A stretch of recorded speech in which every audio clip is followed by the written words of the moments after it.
curcol ya Mams. Nah Mams, kalau kita ngomong soal bayi ya, bayi berada dalam kandungan kita seorang ibu selama 9 bulan kurang lebih. Dan selama 9 bulan baby kita di dalam, baby kita itu mendapatkan pasokan makanan, minuman, gizi, bahkan oksigen itu melalui plasenta yang terhubung dengan tali pusat yang panjangnya kurang lebih 60-70 cm. Tapi berbeda halnya kalau sampai baby kita sudah lahir ke dunia ini. Ketika baby kita udah lahir ke dunia ini, baby kita tuh bisa nafas sendiri ya Mams. Lalu baby kita juga bisa mendapatkan suplai gizi, makanan, minuman dari ibu. Sehingga tali pusat tuh udah gak dibutuhkan lagi. So Mams, kita lihat kalau misalnya kita melakukan operasi sesar atau lahiran normal, dokter akan memotong tali pusat yang ada pada baby itu dan menyisakan kurang lebih 2-3 cm di pusatnya baby kita yang baru lahir ya Mams ya.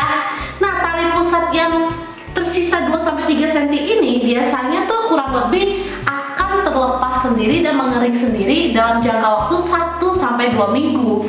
Tapi Mams, di dalam jangka waktu 1-2 minggu ini bukan berarti itu karena emang bisa lepas sendiri sama kering sendiri kita bodo amat. No. Tapi dalam jangka 1-2 minggu ini kita sebagai seorang ibu harus benar-benar memperhatikan dan menjaga kebersihan tali pusatnya baby kita. Kenapa? Agar tidak terkena iritasi atau infeksi.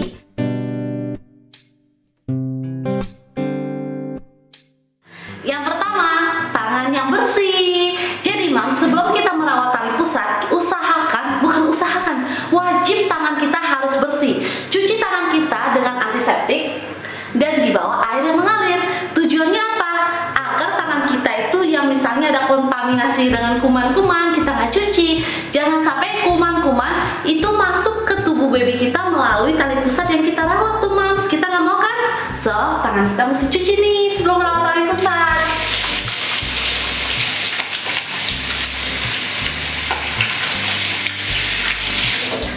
Yuk kita rawat tali pusat sekarang.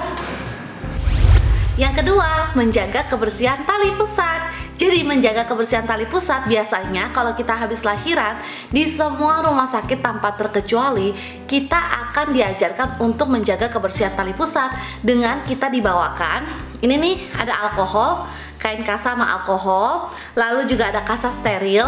Ini Mami dibawakan di rumah sakit ibu dan anak Bunda Menteng nih Mams. Nah sekarang kita praktekin yuk cara untuk menjaga kebersihan tali pusat baby kita. Oke, ini alkoholnya. Sebentar ya sayang. Oke. Lalu ini kita usapkan pelan-pelan ke seluruh permukaan tali pusat baby kita nih Mam, seperti ini. Mau pelan-pelan. Depan, belakang, kanan, kiri, pelan-pelan. Nah setelah itu kita harus tetap jaga biar tali pusat baby kita itu tetap kering. Jangan basah ya Mams ya, kalau basah bisa infeksi. Nah ini kan kasa steril, ini kering. Kita usep-usepin pelan-pelan kayak gini. Pelan-pelan ya sayangnya. Noh. Oke, udah selesai. Nah pertanyaannya, kalau misalnya saya nggak dibekalin alkohol sama kain kasa dari rumah sakit gimana? Tenang Mams, kita bisa pakai air hangat dan kain lembut aja. Jadi seperti ini ya Mams ya. Kita cukup usapkan sedikit-dikit aja ke bagian permukaan tali pusat seperti ini. Nah, oke. Nah setelah selesai bagian yang kering, kita pelan-pelan usep-usepin biar tali pusatnya tetap dalam keadaan kering. Udah, selesai. Yang ketiga, jaga tali pusat agar tetap kering. Jadi nih biasanya nih yang abis mandi nih anak-anaknya, baby-babynya kan biasa kalau abis mandi kan basah ya Mams ya. Nah untuk menjaga tali pusat tetap kering, kalau kita nggak ada kain kasa boleh nggak pakai tisu atau kapas? No, jangan pernah pakai tisu atau kapas karena yang takutkan itu serabut-serabut bekas tisu sama serabut-serabut kapas itu nempel ke tali pusat baby kita yang akan menghasilkan infeksi yang ada. Nah jadi gimana dong? Nah jadi seperti ini ya Mams ya. Kalau misalnya tali pusat baby kita basah habis mandi, pakai cotton bud. Nih, ini cotton budnya. Caranya mudah banget. Oke, cotton bud kita cukup usap-usapkan ke bagian tali pusat baby kita seperti ini. pelan-pelan sampai udah nggak lembab, udah nggak basah. Habis itu udah boleh bedong lagi. Yang keempat, jangan pakai popok nutupin tali pusat ya mams ya, dan jangan pakai baju yang ketat. Kenapa? Kalau kita pakai popok itu nutupin tali pusat, yang dikhawatirkan ketika baby kita kencing, buang air kecil, itu menjadi lembab di dalamnya, nanti yang ada infeksi mams. Baju ketat kenapa? Kalau baju ketat terlalu ketat, takutnya nanti ketarik-tarik, malah bisa membuat tali pusatnya itu tertarik, dan itu nggak enak banget dan sakit banget nih mams. Yang kelima, gunakan wastafel pada saat mandi. Kenapa kita harus pakai wastafel pada saat memandikan baby kita? Agar itu air yang masuk ke tali pusat baby kita, apalagi baby yang baru lahir, itu nggak terlalu banyak, sehingga kita tetap menjaga tali pusatnya itu tidak terlalu basah, alias tidak terlalu lembab atau tetap kering. Yang keenam, jangan gunakan obat-obatan di luar resep dokter. Kenapa?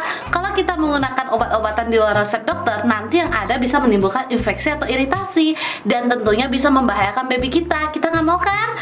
Dan yang terakhir adalah ketujuh, jangan menarik paksa tali pusat baby kita. Kenapa? Karena dengan kita menarik paksa tali pusat baby kita akan merasakan kesakitan yang luar biasa sekali, dan itu bisa menyebabkan iritasi dan infeksi juga. Nah, itu adalah yang wajib kita ketahui untuk merawat tali pusat baby kita. Gimana mams? Gampang kan?